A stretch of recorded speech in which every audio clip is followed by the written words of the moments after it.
মহল্লার মানুষে অনেক টাকা খরচ করে রাস্তার মাঝখান দিয়ে পানির লাইন করা হয়েছিল, কিন্তু সব পাইপ বন্ধ হয়ে গেছে, কিন্তু পানি একটুও যায় নাই, অন্যদিকে যায়। টাকা খরচ করে কী লাভ?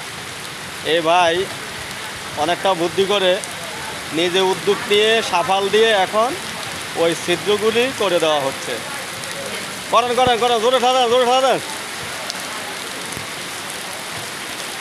দেখেন রাস্তার মধ্যে এটা পুরাটাই কিন্তু পাইপ লাইন আছে, এই দেখছেন পুরাটাই কিন্তু পাইপ লাইন আছে, কিন্তু পানি পাইপে দিয়ে একটুও যায় নাই।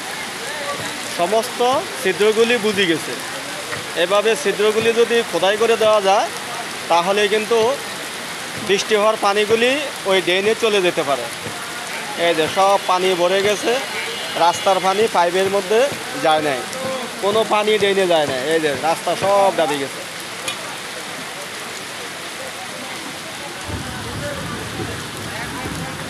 জোরে জোরে জোরে জোরে করে দেন, ছিদ্র মনে সাইডটা করি আছে।